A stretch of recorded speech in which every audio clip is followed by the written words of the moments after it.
Bonsoir à tous. Bonsoir, Monsieur le Président. Bonsoir. Bonsoir, Gilles. Bonsoir Anne-Sophie, bonsoir Monsieur le Président, bonsoir à tous. Bonsoir à vous. Je précise que nous venons à peine d'enlever nos masques à l'instant et que nous sommes chacun à 2 mètres l'un de l'autre, ce qui permet de ne pas prendre de risque de contamination. D'abord, Monsieur le Président, 8 mois après l'apparition de l'épidémie en France, les Français sont inquiets, ils sont parfois déboussolés par des injonctions qui semblent contradictoires. Où en sommes-nous aujourd'hui en France? Est-ce qu'on en est au même niveau qu'à la mi-mars, juste avant d'entrer dans le confinement? Est-ce qu'on a perdu le contrôle de l'épidémie? Bonsoir. Nous n'avons pas perdu le contrôle. Nous sommes dans une situation qui est préoccupante et qui justifie que nous ne soyons ni inactifs, ni dans la panique. Nous avons appris de la première vague. Notre pays a subi cette vague de plein fouet. Un rapport, d'ailleurs, vient d'être rendu qui fait l'analyse de ce qu'on a bien fait, moins bien fait, mais qui a frappé toute l'Europe, le monde entier même. Nous avons eu, durant cette première vague, 30 000 victimes. Depuis lors, 2 000 victimes supplémentaires. Et en effet, ce virus que nous connaissons maintenant depuis le début de l'année et qui nous frappe depuis 8 mois, revient. Nous sommes dans ce qu'on a souvent appelé cette deuxième vague.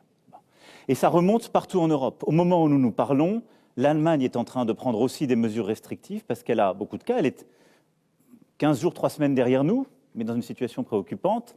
L'Espagne, les Pays-Bas sont aussi dans une situation très préoccupante, avec même plus de cas rapportés à leur population que nous, et ont pris ces derniers jours des mesures très restrictives. Donc le virus repart, recircule très vite partout en Europe et dans notre pays. Maintenant, je pense qu'il est important, dès le début de notre échange, et pour tous nos concitoyens, de dire exactement ce que nous savons de ce virus. On sait qu'il tue.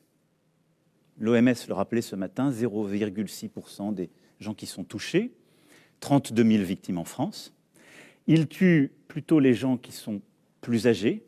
C'est vrai que 90% des gens qui sont morts, de nos concitoyens qui sont morts de ce virus, avaient plus de 65 ans. Il frappe plutôt celles et ceux qui ont aussi d'autres pathologies, un diabète, de l'hypertension, de l'obésité, mais on peut aussi ne rien avoir de tout cela et en mourir. Et il frappe de manière très injuste, encore plus dans les milieux les plus précaires, les plus pauvres. Mais une fois que j'ai dit ça, ce virus frappe toutes les catégories d'âge et il y a des formes très sévères à tous les âges. Au moment où je vous parle, nous y reviendrons, la moitié du nombre de Covid qui sont en réanimation ont moins de 65 ans. Au moment où je vous parle, nous avons des centaines de milliers de nos concitoyens qui ont eu ce virus, qui en sont sortis, qui sont en train de l'avoir, qui en sortiront, mais qui ont perdu l'odorat, le goût, qui auront des lésions, des poumons, parfois des conséquences cardiaques, gastriques, d'autres cérébrales, que nous ne comprenons pas parfaitement. Donc ce virus, il est dangereux et grave pour tout le monde. Maintenant, nous sommes aujourd'hui rentrés dans une phase où, en effet, il nous faut réagir. Nous mesurons chaque jour mieux. On fait entre 1,3 et 1,4 million de tests par semaine. Et en ce moment, nous avons 20 000 cas en moyenne par jour de plus. 20 000. Au moment où je vous parle, et depuis plusieurs jours, nous avons chaque jour 200 de nos concitoyens qui rentrent en réanimation. Aujourd'hui, 226. Et nous avons 32% de nos services de réanimation qui sont occupés par des concitoyens qui ont le Covid. Ce qui veut dire que nos services de réanimation sont aujourd'hui dans une situation de pression qui n'est pas soutenable. Et ce qui est important de comprendre, et je m'arrêterai là sur ce point, c'est que la différence entre le moment où je vous parle et ce qu'on a fait en mars-avril, c'est que nous avons appris, on sait comment il fonctionne, et le virus n'a pas décollé à ce point. Donc nous n'avons pas perdu le contrôle. Mais nos urgences, nos services hospitaliers sont dans une situation qui est plus préoccupante qu'alors. Pourquoi? Parce qu'alors, quand nous avons décidé le confinement, le virus était dans la région Grand Est et Île-de-France.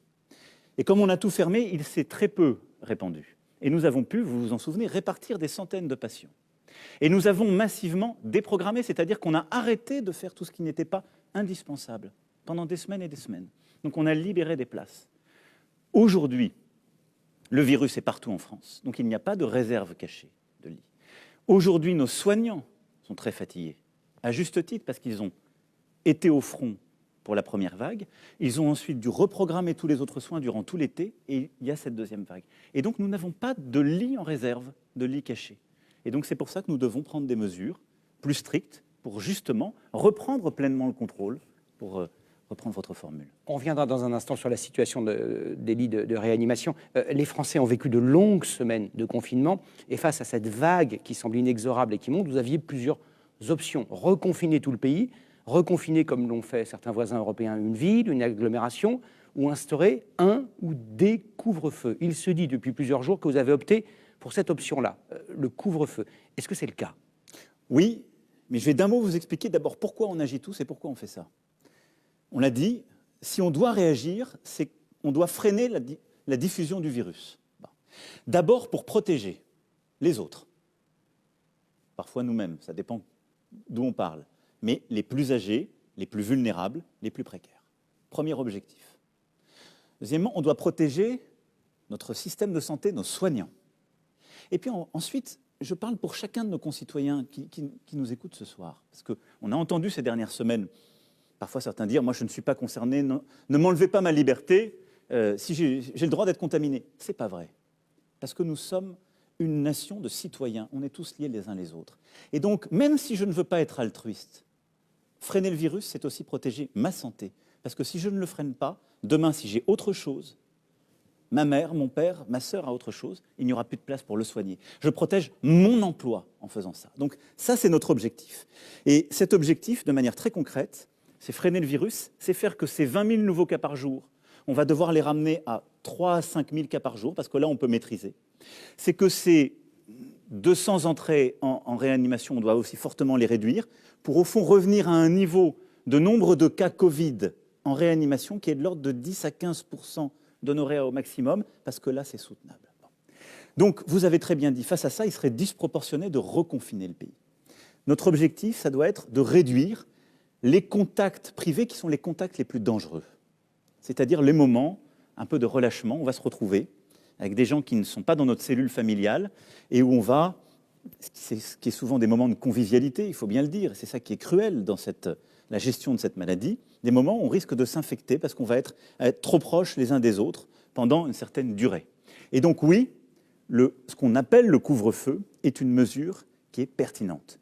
On en a vu la pertinence très concrètement en Guyane. C'est ce qu'on a fait en Guyane, ça a permis de ralentir les choses. Mais le ralentissement des contacts sociaux, c'est ce qui nous a permis d'être efficaces en Mayenne, c'est ce qui nous a permis d'être efficaces en Guadeloupe, qui a été très durement touchée et qui a réussi, qui est en train de réussir à réduire justement la circulation du virus.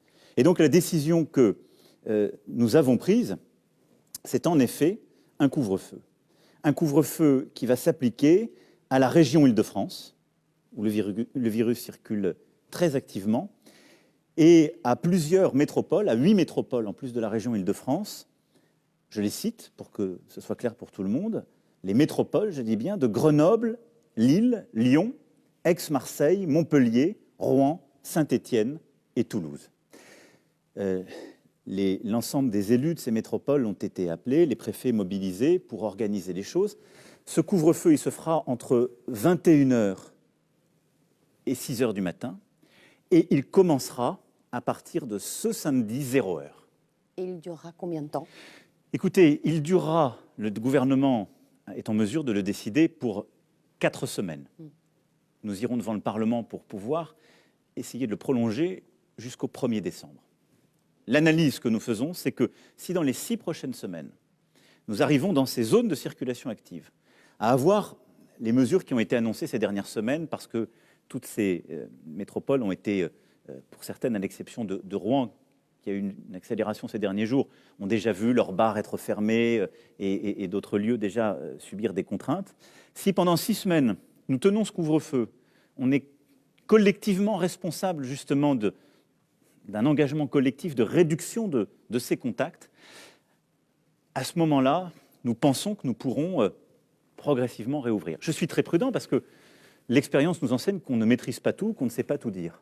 Mais 6 semaines, c'est le temps qui nous paraît utile. Je veux bien simplement qu'on comprenne l'objectif. L'objectif, c'est de pouvoir continuer à avoir une vie économique, à fonctionner, à travailler, à ce que les écoles, les lycées, les universités soient ouvertes et fonctionnent, à ce que nos concitoyens puissent travailler tout à fait normalement, à ce qu'il puisse y avoir évidemment une vie sociale, mais en réduire les aspérités. Et au fond, ce qu'on veut surtout attraper, si j'ose dire, à travers cette mesure de couvre-feu, c'est tout ce qui a fait progresser le virus dans ces régions, c'est-à-dire les rendez-vous, entre guillemets, privés, les parties, les anniversaires, les moments de convivialité, on se retrouvait à 50 et 60, des soirées festives, malheureusement, parce que ce sont des vecteurs d'accélération de ce virus. Pour être clair et concret, à 21h, dans toutes ces villes, ça doit faire 18-20 millions d'habitants, j'ai fait l'addition approximative. Parce que vous avez raison. Tous les cinémas, tous les théâtres, tous les restaurants, tous les bars sont vides. Tout le monde est chez soi ou sur le chemin du retour vers chez soi. Alors, ils fermeront en effet pour cette heure-là. Après, ça dépend. Je pense qu'il faut accompagner de beaucoup de bon sens tout cela et d'une gestion très locale. C'est-à-dire que, évidemment, tous ces établissements devront fermer à 21h. Et après, ça dépend de votre situation particulière. Si vous habitez à côté du restaurant, vous pouvez sortir à 21h et être chez vous. Si vous avez une demi-heure de transport, vous allez vous organiser pour le quitter à 20h30. Et puis après, il y aura aussi des éléments de concertation locale, parce qu'on voit bien que les situations sont très différentes. L'organisation de nos vies ne sont pas les mêmes à Grenoble, Rouen, Saint-Étienne ou Paris. Oui, 21h, c'est important parce qu'il y a des conséquences évidemment sur les restaurants, sur les bars, déjà très affectés par les précédentes mesures, sur les théâtres, sur les salles de spectacle. Est-ce que vous avez prévu de nouveaux dispositifs pour venir en aide à ces commerces, à Alors, ces vous avez d'abord totalement raison. On va essayer d'aider au maximum, par exemple pour les théâtres, les cinémas, à pouvoir avoir des reprogrammations, organiser les choses pour pouvoir y aller un peu plus tôt. Je le dis parce que dans beaucoup d'établissements, les restaurants, les théâtres, les cinémas, on a conçu collectivement des règles qui font qu'on est très bien protégé. Très bien protégé. Parce qu'on a réduit le nombre de personnes avec qui on est à table au restaurant, parce qu'on a des protocoles aujourd'hui sanitaires qui sont très efficaces au cinéma comme au théâtre, ou à l'opéra ou autre. Et donc, là-dessus, on va essayer de programmer un peu plus tôt. Il est sûr qu'il y aura des conséquences économiques pour ces secteurs. Il y a des restaurants qui vont fermer. Et donc, de manière très claire, par exemple à Paris, on sait très bien que si on demande ce couvre-feu à 21h, on a même des restaurants qui décideront de fermer. Donc je vais être très clair pendant ces 6 semaines. D'abord, on y reviendra sans doute quand on parlera d'économie, mais le chômage partiel à plein, c'est-à-dire 100% pour l'employeur, va être réactivé pour tous ces secteurs. Hôtellerie, café, restaurant, tourisme, événementiel, culture, sport. Bon. Donc 100%, 84%, jusqu'à 4,5 SMIC à 84% du net pour les salariés. Mais on prend en charge à 100% pour l'employeur. On a donné des délais nouveaux pour les prêts garantis par l'État. On peut décaler d'1 an le début du remboursement et on l'a échelonné sur 5 ans avec des taux très préférentiels qui ont été négociés. Et on pourra redemander les tranches supplémentaires auxquelles on a droit. Et puis, dès vendredi, dans chacune de ces métropoles, on va relancer une concertation locale avec tous les métiers qui sont concernés. Et nous allons améliorer la réponse économique avec tous ces professionnels. Je le dis, je pense en particulier à nos restaurateurs. Ils ont fait des efforts extraordinaires. Ils portent l'art de vivre à la française. Et c'est vrai que dans certains endroits, ils auront plus intérêt à fermer, ou ils devront fermer, parce que leurs charges fixes sont trop importantes. Comment on améliore alors et donc, justement leur aide ? Ça veut dire que très concrètement, on va mettre en place des dispositifs supplémentaires, parce que, de manière très claire, je ne veux pas que nos indépendants, nos TPE, nos PME, ferment, tombent en faillite à cause de ce couvre-feu, comme c'était à cause du confinement. La vie économique fait que dans certains secteurs, on sait les conséquences qu'on a. On le voit aujourd'hui avec certains cas dont on parle à juste titre beaucoup. Mais nous aurons des dispositifs de soutien supplémentaires. C'est-à-dire qu'on va améliorer l'accompagnement économique de tous ces secteurs dans les métropoles où le couvre-feu est installé. Parce que pour certains, il faudra faire plus que ce qu'on a fait avec le fonds pour les indépendants ou avec les mécanismes que je viens de dire. Je rajoute un point. Pour les indépendants, je le rappelle, on l'a étendu jusqu'à 50 salariés le mécanisme. On prend jusqu'à 60% du chiffre d'affaires et jusqu'à 10 000 euros. Donc ça, c'est France entière. On va devoir améliorer ce dispositif dans les métropoles. Aujourd'hui, un restaurateur à Paris qui a des loyers importants, qui a fait tous les efforts pour se conformer, s'il ne s'en sort pas en fermant à 21h, on l'accompagnera. Je voudrais qu'on revienne très concrètement aux restrictions de liberté individuelle qui vont nous être imposées. Va-t-il y avoir des exemptions, des exceptions ? J'ai compris que je ne pourrais pas me promener à 22h15 sans motif valables? Oui. Y aura-t-il des attestations, comme pendant le confinement? Y aura-t-il des applications sur téléphone portable? Comment ça va se passer? Oui, exactement, comme cela, Mais c'est-à-dire dès samedi matin 0 dès heure. samedi, donc c'est le travail qui sera fait dans les 2 Il va y jours avoir qui des viennent. attestations dès samedi. Demain, le Premier ministre avec les ministres feront une conférence de presse pour rentrer dans les détails, mais de manière très simple. Je l'ai dit, nous allons continuer à travailler. Notre économie en a besoin, notre société en a besoin, on en a besoin. Nos enfants ont besoin de continuer d'être à l'école. Je me félicite que nous ayons été parmi les premiers pays à rouvrir nos classes, qu'on ait réussi la rentrée scolaire, et je remercie nos enseignants qui ont fait un travail formidable. On doit continuer ça. On doit continuer de pouvoir aller au travail dans tous les secteurs, pour soigner, pour faire tourner notre industrie, nos services, et notre pays a besoin de ça. Moral, et puis pour financer le reste du modèle. Bon. Et donc, évidemment, pour toutes celles et ceux qui rentrent du travail après 21h, ou qui travaillent de nuit, qui travaillent plus tard, il y aura une autorisation. Pour celles et ceux qui ont des urgences, par exemple sanitaires, il y aura des autorisations. Donc on va définir les cas, là aussi, je dirais, de bon sens, qui permettront de circuler.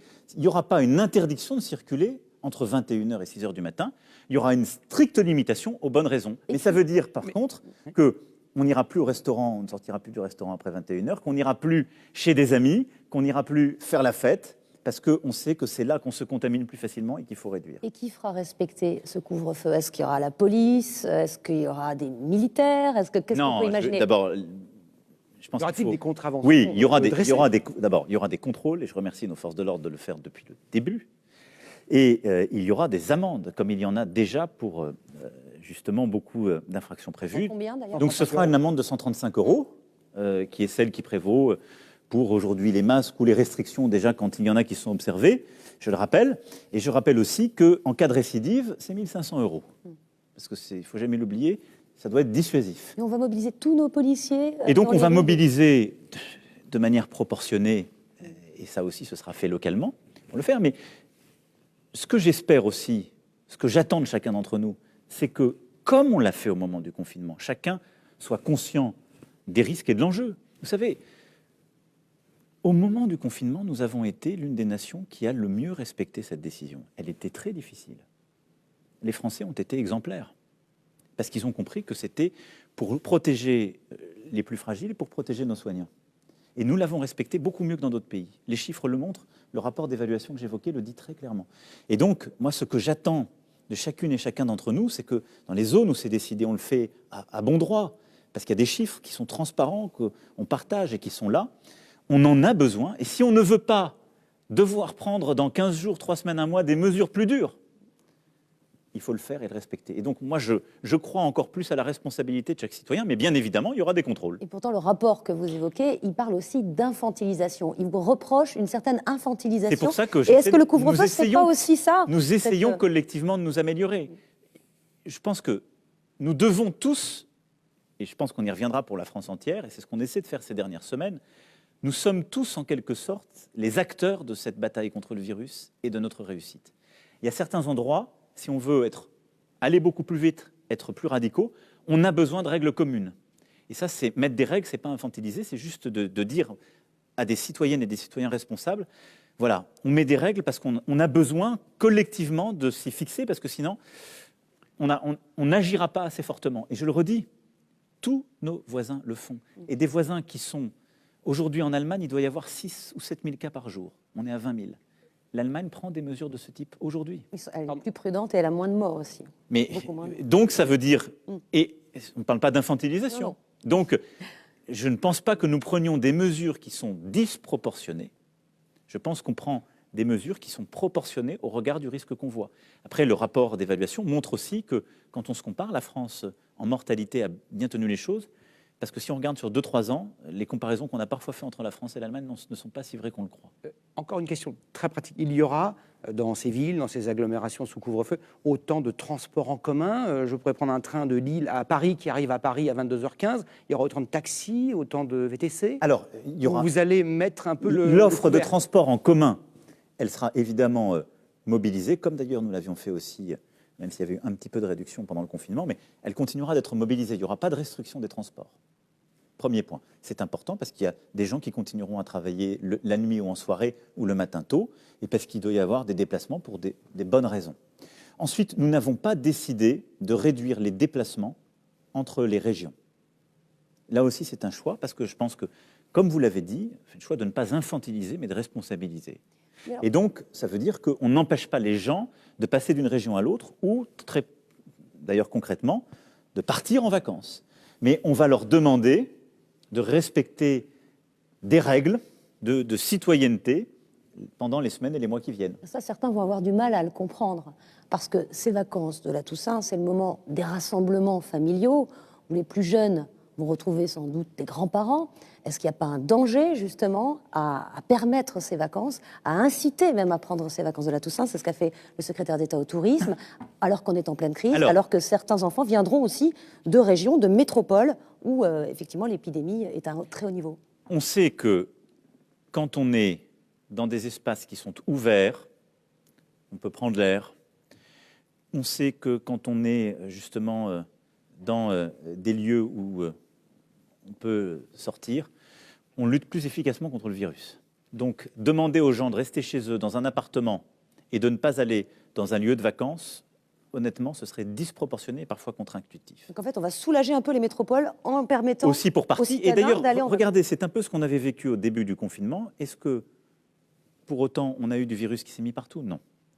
Par contre, ce qu'on va dire très clairement, ce que je dis ce soir très clairement à nos concitoyens, s'ils vont dans une location, dans leur maison de vacances, c'est de respecter les règles comme si ils étaient chez eux, c'est-à-dire de continuer à prendre évidemment les précautions qu'il va y avoir partout dans la société, mais surtout, si on va se rassembler en famille, et là aussi c'est encore une fois du bon sens, je partage la contrainte avec vous tous et toutes, c'est qu'on ne va pas réglementer tous les comportements. Je ne vais pas dire aux gens, on vous empêche de bouger de votre ville, on vous empêche 3 jours avant de partir en vacances. Là, vous me diriez, vous infantilisez les gens. Non, je dis, vous pouvez partir en vacances parce que ce serait disproportionné de vous empêcher de le faire, mais si vous allez en famille, si vous allez avec les grands-parents, si vous allez avec des membres de votre famille qui sont fragiles, il est impératif de respecter les règles d'usage. C'est-à-dire, même dans le cadre familial, de mettre vos masques si vous ne venez pas d'être testés, et eux non plus, c'est-à-dire de protéger les autres. Quand on met son masque, on protège les autres. Et donc de mettre vos masques quand vous êtes à moins d'1 mètre, de garder au maximum les distances, et les promenades dehors, pour s'aérer, c'est une très bonne chose, mais se confiner, avoir des gestes, même d'affection, si je puis dire, sans aucune précaution, n'est pas adapté à la période que nous vivons. Mais vous n'allez pas généraliser le port du masque dans des départements, des régions où le virus circule peu. Alors, si on prend 2 pas de recul, là, on vient de dire ce que nous allons faire, sous réserve de vote du Parlement, dans les 6 semaines à venir, dans les endroits où le virus circule le plus activement. Et donc, c'est ce fameux couvre-feu, avec l'accompagnement économique exceptionnel et le soutien, et en continuant à travailler, à vivre, et je le dis, c'est très important, j'insiste là-dessus, le travail va continuer dans toutes ces métropoles et ces régions, les associations vont continuer de fonctionner pour s'occuper des plus précaires, les services publics vont continuer à fonctionner, c'est indispensable. Dans le reste du pays, qu'est-ce qu'on doit faire? Nous devons, si je puis dire, nous remobiliser collectivement. Je sais qu'il y a beaucoup d'efforts qui ont été faits par nos concitoyens, mais je veux ici dire les règles qu'on va appliquer partout. Ces règles, ce sont des gestes simples, il faut les garder dans l'enceinte familiale et partout en France. Garder des distances, plus d'1 mètre. Évidemment, avec son conjoint, celles et ceux avec qui on vit toute la semaine et en permanence, il y a une proximité qui est là. Mais quand on est avec d'autres membres de la famille, des amis ou autres, garder cette distance d'1 mètre. Se laver régulièrement les mains avec le gel hydroalcoolique ou le savon. Porter au maximum un masque. Il y a des endroits où c'est obligatoire. Je ne reviens pas sur ces règles. Elles se sont installées maintenant localement. Il ne faut pas les changer. Par contre, au maximum, quand on est à l'intérieur, qu'on ne peut pas respecter ces règles, même dans des réunions privées, il faut mettre au maximum ce masque. Et c'est une forme de discipline, de réflexe qu'on doit prendre. C'est une recommandation que je fais là. Mais si on veut être précautionneux, réduire le risque pour soi et les autres, il vaut mieux le prendre, y compris en famille ou avec des amis. Et 4e règle, pas possible pour tout le monde France entière, aérer régulièrement. Il faut aérer, les scientifiques nous disent, 10 minutes 3 fois par jour. Mais aérer de manière régulière. Il y a des protocoles qui sont faits d'ailleurs dans les écoles comme chez les professionnels de santé, c'est important. Et puis, une dernière règle, je dis ça parce qu'on a regardé ce qui marchait chez nos voisins, chez les autres, cette fameuse règle des 6. Au restaurant, on l'a dit, je remercie une fois encore nos restaurateurs, on a dit pas plus de 6 à table. Eh bien, au maximum, pour notre vie personnelle, il faut qu'on fasse ça. Si on est une famille de 7, 8, 9, 10, c'est évident, on continue à avoir une vie familiale normale. Là aussi, il faut avoir du bon sens. Et pas plus de 6 dans la Mais rue. on essaie, quand on invite des amis, de ne pas être plus de 6 à table. Et pas plus de 6 dans la rue non plus, par Et groupe on essaie d'amis. de ne pas se regrouper à plus de 6. Cette règle des 6, qui est une règle de bon sens que chacun peut avoir, il faut essayer de se l'appliquer à soi-même, parce que c'est aussi quelque chose qui nous protège et qui va nous aider à freiner France entière tout cela. Et donc, vous voyez, partout sur le territoire, ces règles, elles ne relèvent pas, je rejoins ce que vous disiez, et qui est en effet un des enseignements, ce n'est pas des règles qu'on va mettre dans des décrets, des protocoles, partout. C'est des règles dont je voudrais que chaque citoyenne et citoyen se les approprie pleinement. Parce que ces réflexes, ils sont y compris les jeunes, parce que je parle des jeunes parce qu'on a l'impression quand même que le couvre-feu vise aussi une population jeune qui sort, qui fait la fête, qui a beaucoup d'interactions. Oui, mais enfin, est-ce que c'est dur d'avoir 20 ans en 2020. Oui. C'est dur. Donc je donnerai jamais de leçons à nos jeunes. Parce que ce sont ceux qui, honnêtement, vivent un sacrifice terrible. Des examens annulés, de l'angoisse pour les formations, de l'angoisse pour trouver le premier job. C'est aussi pour ça qu'on a mis une telle mobilisation, un jeune, une solution.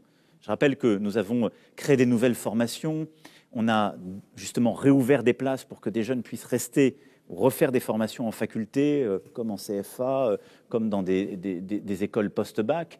On a développé l'apprentissage massivement en accompagnant les entreprises pour qu'elles puissent leur donner des places en apprentissage, et les chiffres se tiennent à peu près dans cette rentrée. Et donc, en payant beaucoup plus, en compensant l'employeur pour que les jeunes puissent trouver leur place, donc on fera tout pour nos jeunes. Mais c'est normal, quand on est jeune, on fait la fête, on a des amis. Et donc, je culpabiliserai personne. Non, mais je voudrais qu'on comprenne pendant quelques semaines et quelques mois que, je ne leur demande pas d'avoir moins d'amis, on va devoir faire un peu d'effort, c'est-à-dire se voir moins nombreux en même temps. Et essayer aussi d'avoir cette règle, de se protéger les uns les autres. Et donc, je sais que c'est un effort énorme. Mais au fond, le pari que nous faisons maintenant, c'est, je partage avec vous toutes les informations que j'ai, la contrainte. Il y a des zones, ces fameuses métropoles et la région Île-de-France, ça va tellement vite qu'on a besoin de prendre ce couvre-feu, qui va être dur pour des secteurs économiques et qui est contraignant, je le mesure. Pour le reste du pays, plus chacune et chacun porte ses règles, plus on arrivera ensemble à freiner. Il y a autre chose. Je vais demander aussi dans la France entière à l'ensemble des élus, à nos maires, de nous proposer des plans de prévention. Les maires, en associant mieux les citoyens, ils le font formidablement. Ils ont des conseils de citoyens, ils ont créé leur propre structure. On a besoin d'associer pleinement nos citoyens et d'associer nos élus. Les maires doivent aussi être dans cette phase des acteurs de la prévention. Ce sont ceux qui savent le mieux aller chercher nos aînés, aller chercher les associations pour expliquer, porter nos messages, mieux protéger. Donc voilà ce qu'on va faire après France entière, en continuant à limiter aussi les grands rassemblements et continuant les règles qu'on a depuis la rentrée. Vous-même et vos ministres, vous dites depuis quelques jours, quelques semaines, que la règle, dorénavant, sans qu'on sache jusqu'où cette règle nous mène, c'est le télétravail, pour le plus grand nombre possible. À quel étiage? 50% du temps? Alors, 80%? non, mais... 100%? Et puis il y a le privé, sur lequel vous n'avez pas le droit directement d'intervenir, et la fonction publique. Qu'est-ce que vous dites aux 5,5 millions de fonctionnaires? Restez chez vous le plus possible? Non, je ne vais pas dire ça comme ça. Parce que d'abord, travailler, que ce soit en entreprise, dans un service public, dans une collectivité locale ou au service de l'État, dans une association, c'est un collectif. Et je pense qu'il faut faire attention. Le télétravail, c'est un outil quand on l'utilise intelligemment, que c'est flexible, que c'est presque individualisé, négocié au plus près, c'est intelligent. Si c'est une règle nationale, là maintenant, on a dû le faire au moment du confinement, mais là maintenant, parfois, on réisole les gens. Vous savez, le télétravail, je vais être un peu direct, quand on a une résidence secondaire tout à fait sympathique et qu'on télétravaille, c'est chouette. Quand on a un appartement, que les enfants sont à la maison, qu'on a de la promiscuité, ça devient vite très dur. Et puis, on a besoin d'échanger avec des collègues de travail. Bon. Donc, il faut là aussi du bon sens. On a besoin que les entreprises fonctionnent. Elles ont besoin d'avoir de la présence au travail. On a besoin d'avoir des services publics qui soient ouverts, des bureaux de poste qui soient tous ouverts. Ils ne vont pas refaire non, les pas bureaux du de tout. poste, les Pas du perceptions tout. qui ont fermé en mars-avril. On a besoin d'avoir des professeurs qui sont en classe, etc. Donc oui, il faut que tout le monde soit présent au maximum. Mais là où c'est possible, quand on est dans un bureau où il n'y a pas d'accès au public, quand on est dans une entreprise où les règles peuvent le faire, dans la mesure du possible, et négocier au plus près du terrain, on va plutôt inciter les gens à faire, pour les emplois où c'est pertinent, 2 à 3 jours de télétravail par semaine. C'est ce que font certains depuis plusieurs semaines. Pourquoi ? Parce que ça réduit un peu la pression collective et la circulation. Mais voilà, il faut du bon sens, mais ça n'est pas la panacée. Il faut aussi que ce soit négocié, et les partenaires sociaux ont raison d'insister là-dessus, négocié dans les branches et au plus près de l'entreprise. Mais il ne faut jamais oublier qu'on vit ensemble. Et je pense qu'il faut qu'on réussisse à réduire nos contacts un peu inutiles, parfois nos contacts, pardon de le dire comme ça, mais les plus festifs, mais qu'on continue à avoir une vie sociale. Au travail, où on sait bien se protéger parce qu'on a maintenant la règle du masque, à l'école, au lycée, à l'université, dans les associations, parce que c'est la vie aussi. On a l'impression que la situation que vous avez décrite et qui nous amène à imposer ce couvre-feu dans les métropoles, elle était prévisible, elle était même prévue par les avis du Conseil scientifique en juin, en juillet. Il parlait d'ailleurs de la pression sur ces métropoles, sur le danger que le virus soit plus virulent à la rentrée. Tout ça était prévisible. Et puis il y a eu l'échec de la politique du dépistage. D'abord, on a attendu longtemps ces tests. On les a attendus en mai, en juin, en juillet, ça commence à arriver. Et puis après, on n'arrive pas à comprendre comment on a pu prévoir l'amont, c'est-à-dire tout le test, et pas l'aval, c'est-à-dire pas l'examen de ces tests, pas les moyens pour traiter ces tests en moins de 2 jours. Parce qu'au-delà de 2 jours, c'était de l'argent jeté par les fenêtres. Alors, vous avez raison, on a rencontré des vraies difficultés sur ce sujet. Je crois qu'il faut le dire et les partager. Pourquoi ? Parce qu'on a monté... On s'était donné des moyens et on a plutôt suivi la trajectoire des moyens qu'on s'était donnés. On est aujourd'hui l'un des pays qui teste le plus en Europe. Pas forcément le plus efficacement. Non, mais je vais revenir pourquoi, parce que ça, c'est les techniques de test. Mais on fait entre 1,2 et 1,4 millions. Et quand je regarde ces derniers jours, parce que vous comprenez bien que je le surveille quotidiennement avec les ministres, et je veux ici vraiment rendre hommage au travail du gouvernement, à la mobilisation du Premier ministre et au ministre de la Santé, qui, jour et nuit, fait son maximum avec ses équipes pour faire. Les difficultés qu'on a eues, c'est qu'il y a eu beaucoup de demandes. Beaucoup plus qu'on ne pensait. Parce que c'était gratuit. Oui, mais parce qu'on n'avait pas besoin d'ordonnance. Rappelez-vous la polémique qu'on a eue à la rentrée sur les masques et ce qu'il fallait que ce soit gratuit ou pas à l'école. On l'a rendu gratuit pour tous les enfants de familles modestes ou les plus précaires. Des millions. Parce que ce n'était pas gratuit pour tout le monde, on a eu des polémiques. Vous pensez que la solution, c'était de rendre payant le test ? Moi, je ne crois pas. C'est de prévoir les moyens pour analyser les tests. J'assume totalement qu'on ait en effet rendu le test gratuit. Parce qu'on a décidé, nous, en France, qu'il n'y aurait pas de barrière à l'argent. Il faut le dire. Et depuis le début de cette crise, c'est ce qu'on a fait. On est l'un des pays qui a le plus accompagné économiquement et socialement notre nation. Et je l'assume. Et parce que c'était gratuit, on pouvait anticiper cette vague de... Parce que c'était gratuit peut-être, mais moi je ne crois pas qu'il y ait beaucoup de gens qui aient à l'excès été se faire tester. C'est parce que c'était surtout, il y avait de l'inquiétude, parce que le virus a circulé. C'est tout, parce que le virus a circulé entre les générations. Et on le voit un peu partout en Europe. Donc je ne mettrai pas ça sur le compte de la politique de test. Je dis juste que, ce que décrit très bien le rapport, on a en effet eu des délais qui étaient trop longs. Pourquoi ? Parce qu'on n'avait pas l'organisation qui permettait de le faire. Je remercie, moi, l'ensemble des professionnels de santé publics et privés qui se sont mobilisés. Mais on n'avait pas de grosses centrales de tests. On a un réseau qui est en plein de petits points. Et donc, on avait un système qui n'était pas habitué à avoir une telle pression. Et donc, il y avait de la queue pour obtenir le test, de la queue pour avoir les résultats. Et ça, c'est lié à la technique. Vous entendez beaucoup parler de ce test qu'on appelle PCR. En effet, il faut une technique d'analyse. Alors, comment on va répondre à ça ? On va changer les choses. Et je veux aussi donner une perspective à nos concitoyens. Là, je dis pour 6 semaines, on va faire couvre-feu dans ces métropoles et en région Île-de-France. Et on se remobilise partout dans le pays pour essayer de gagner cette bataille. Ensuite, on doit progressivement aller vers une stratégie qui est partout dans notre pays, tester, alerter, protéger. C'est la clé de la stratégie qu'on doit faire monter en puissance tout le mois de novembre et en décembre. Parce que nous en avons jusqu'à l'été 2021, au moins avec ce virus, tous les scientifiques sont clairs. Et donc si on ne veut pas faire tout le temps des blocages, redémarrages, il faut qu'on arrive au fond à beaucoup mieux suivre ce virus. C'est pour ça que je vous dis qu'il faut qu'on réussisse à baisser le nombre de contaminations jour, plutôt à 3 000, 5 000 cas qu'à 20 000 comme on est aujourd'hui. Et donc, premier pilier, tester. On a une innovation qui est arrivée ces derniers jours, reconnue par l'Organisation mondiale de la santé, la Haute Autorité de santé, ce sont ce qu'on appelle ces tests antigéniques. Il va toujours falloir faire ce fameux prélèvement, ou dans le nez ou dans la bouche, avec ce fameux écouvillon. Tout le monde est devenu expert de ce sujet. Mais c'est en 15 à 30 minutes qu'on a le résultat. Ça change beaucoup de choses. On pourra aussi le faire dans les pharmacies, dans différents points. Donc ça, on aura plus de points d'appui, pas simplement dans des laboratoires. Ça va être un vrai changement. Ensuite, on développe des techniques pour analyser beaucoup plus vite, plus de tests ensemble, avec le mode PCR.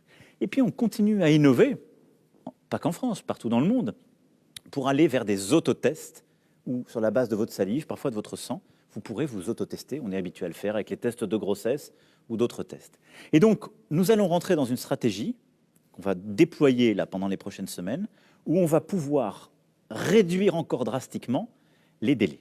Et donc, dès qu'on a une hésitation, qu'on est cas contact, qu'on est symptomatique ou qu'on a un doute, on pourra se faire tester, on aura la réponse rapidement. Deuxième pilier, l'alerte. Quand je suis testé, il faut que je puisse alerter ce qu'on appelle mes cas contacts. Les gens avec qui j'ai été exposé à moins d'1 mètre, avec qui j'ai dîné, avec qui j'ai passé un long moment, avec qui j'ai été à la cafétéria ou autre. Ce que Stop Covid n'a jamais permis de faire. Vous avez raison. C'est un échec cuisant. Alors, les derniers chiffres nous disent que vous avez Stop raison. Covid a servi à alerter, à ce jour, 493 personnes. Alors, c'est je ne prendrai pas ce chiffre pour dire que c'est un échec. Ça n'a pas marché. C'est-à-dire que c'est surtout, ça a été beaucoup moins téléchargé que tous nos voisins. 2,5 millions de personnes à peu près. Les Britanniques, les Allemands ont beaucoup plus de téléchargements. On n'a pas réussi. Mais quand je regarde nos voisins aujourd'hui, et les cas qui ont été identifiés par une telle application, même en Allemagne ou en Angleterre, très peu. Donc, personne n'a réussi à faire de l'application un vrai outil d'alerte. Mais nous, à ce stade, on n'a pas réussi à faire de l'application un outil pour les gens. Donc, depuis plusieurs semaines, j'ai demandé aux équipes de complètement reconfigurer les choses. Il faut qu'on ait une nouvelle application, elle va s'appeler Tous Anti-Covid. Chacun est mobilisé. C'est une application, et on a regardé ce qui marchait chez les autres, il faut apprendre de nos erreurs. C'est pour quand ? Le 22 octobre, elle sera présentée et elle va comme ça monter en charge. Ce sera une application d'abord où il y aura des informations. Comment circule le virus là où vous êtes, où sont les points pour se faire tester et suivre un peu vos cas. Donc il y aura des informations générales, des informations plus particulières et locales. Parce que les gens vont plus souvent consulter l'application quand il y a ça, ce que font très bien les Britanniques. Ensuite, on va donner aussi un mode d'emploi. Ça ne sert à rien de l'allumer tout le temps. Beaucoup de gens ont dit, ça vide ma batterie, je ne sais même plus comment.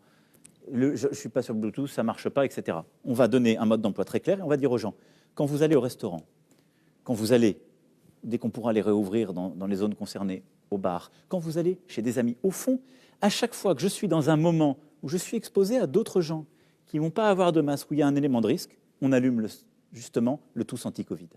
Et on va en faire aussi un instrument avec nos restaurateurs, avec l'ensemble des cafetiers, avec les hôtels, avec tous les professionnels, un outil pour mieux alerter, tracer, et donc du coup pour identifier ces foyers de contamination, les remonter et prévenir. Et puis troisième chose, il faut protéger, en étant très strict sur les 7 jours d'isolement quand on a le virus, même quand on n'a pas de symptômes, et adapter justement là-dessus notre réponse. Et donc ça, c'est la stratégie vers laquelle on va mettre beaucoup plus de moyens pour réussir, dès qu'on aura moins de cas par jour, à ce qu'il y ait moins de contraintes collectives, mais qu'on suive mieux ce virus et qu'on le maîtrise mieux. L'un des enseignements de cette crise sanitaire, c'est que statistiquement, ce sont les plus défavorisés qui en ont été le plus victimes, des victimes sanitaires, des victimes économiques également. Certaines associations caritatives, le responsable aussi de la CFDT demande l'augmentation des minima sociaux, du RSA, et demande également que les 18-25 ans puissent bénéficier du RSA. Est-ce que vous dites oui ? Alors, on va apporter une réponse à cela, d'ailleurs comme nous l'avions fait au printemps. D'abord, c'est tout à fait vrai que sur le plan sanitaire, je le disais tout à l'heure, le virus frappe davantage les milieux modestes. Parce qu'on vit dans des appartements plus petits, parce que souvent on vit entre générations, beaucoup plus que quand on a les moyens d'avoir un appartement dès qu'on est ado ou adulte. La deuxième chose, c'est que sur le plan économique et social, cette crise, elle est aussi inégalitaire. Pourquoi ? Parce que les emplois qui ont été détruits, ce sont surtout les emplois en CDD et en intérim, c'est-à-dire des plus précaires. Et donc c'est aussi pour ça que j'assume la force de la réponse économique que nous avons eue. Et là, le rapport aussi le dit très clairement, nous sommes sans doute le pays d'Europe qui a été le plus fort sur ce sujet, qui a le plus investi, 460 milliards d'euros. Et nous allons continuer de le faire, comme je l'ai dit, de manière exceptionnelle. Mais en effet, les plus précaires qui tombent dans la pauvreté, on doit avoir une réponse. Et donc ce que nous allons faire, parce que c'est le dispositif le plus large et le plus efficace, c'est pour les bénéficiaires du RSA et des APL, ce qui touche du coup tous les jeunes, là aussi très largement, les 18-25 ans, d'avoir une aide exceptionnelle, là, pendant ces 6 semaines qui viennent, de 150 € plus 100 € par enfant. La même chose que ce qu'on a fait, justement, au printemps. Ce qui permettra d'aller entre 100 et 450 €, ce qui est plus qu'une revalorisation. Mais moi, je tiens aussi à une chose, c'est qu'on ne perde pas nos fondamentaux. Nos fondamentaux, c'est la lutte contre la pauvreté par le retour à l'activité et le travail. Et plus on augmente de manière unilatérale tous nos minima sociaux, et on ne les rebaisse jamais après, plus on rend difficile le retour à l'activité. C'est ce qu'on a constaté, et c'est aussi pour ça que j'assume, il y a quelques mois, d'avoir massivement et historiquement augmenté la prime d'activité au niveau du SMIC de 100 € par mois. Et donc je préfère cette aide exceptionnelle massive, comparable à ce que nous avons fait au printemps, plutôt qu'une transformation de nos minima sociaux. Quand on parle de minima sociaux, je veux quand même aussi ici redire que le minimum vieillesse et l'allocation adulte handicapé ont, depuis le début de ce quinquennat, eu une augmentation historique, près de 100 € par mois. Monsieur le Président, il nous reste juste quelques instants. Je vais vous poser une question qui tombe sous le sens, j'imagine, pour de nombreux Français. La description de ce que vous nous faites, de l'avenir, du virus qui va durer sans doute jusqu'à l'été prochain, de plusieurs villes, 20 millions d'habitants qui vont être un petit peu quand même sous cloche de 21h à 6h du matin, c'est assez sombre. Est-ce qu'il y a une raison d'espérer qu'on ait 20 ans, 65 ans ou plus? Il y a énormément de raisons d'espérer si on est lucide, collectif, uni. Lucide, c'est-à-dire que moi, je veille à ce que l'information soit transparente et partagée. Je crois qu'on est le premier pays au monde à avoir demandé un rapport d'évaluation de la première phase. Il a été rendu public. Les données sanitaires, on les partage comme les données économiques tout le temps. Je pense qu'il faut, dans le pays des Lumières et de Pasteur, qu'on arrête d'avoir des espèces de débats permanents sur les faits ou la vérité scientifique. Il y a un conseil scientifique qui joue un rôle essentiel. Il va d'ailleurs être pérennisé. Je remercie ses membres. Mais voilà, on a quelques certitudes, il faut s'en donner aux faits et pas dire chaque jour « ceci n'est rien, on peut faire comme ça ». Donc, si on se base sur les faits, on peut dire « c'est grave, c'est sérieux », mais se mobiliser. La raison d'espérer, je vais vous dire, c'est que nous sommes en train de réapprendre à être pleinement une nation. C'est-à-dire qu'on s'était progressivement habitué à être une société d'individus libres. Nous sommes une nation de citoyens solidaires. Nous ne pouvons pas nous en sortir si chacun ne joue pas son rôle, ne met pas sa part. Voilà la clé. Et donc, je le dis très clairement, le message que je suis venu passer ce soir, c'est que j'ai besoin de chacun d'entre vous, que nous avons besoin les uns des autres, pour trouver des solutions, pour inventer, pour être citoyens en respectant les règles, pour nous-mêmes et pour les autres, mais surtout pour inventer. Et on sortira de cela en étant une nation plus résiliente. On va continuer à surmonter nos défis. On va continuer à régler la crise climatique et la transition climatique, mais on va aussi, et on est en train de le faire, apprendre à une nation plus résiliente qui va produire de l'économie de la vie sur son territoire à nouveau. On va reproduire des médicaments, des matériaux nécessaires, qui réapprend à se protéger et à surmonter cette crise comme les autres. On sortira plus fort parce qu'on sera plus unis. Voilà, moi, si j'avais un message à passer à nos concitoyens, c'est ça. Voilà. Nous avons besoin les uns des autres, on s'en sortira ensemble. Voilà, c'était le mot de la fin. Merci beaucoup, Monsieur le Président, de nous avoir reçus. Anne-Sophie. Merci, Gilles. Merci à vous. Et nous y arriverons. Nous y arriverons. Très bonne soirée à tous.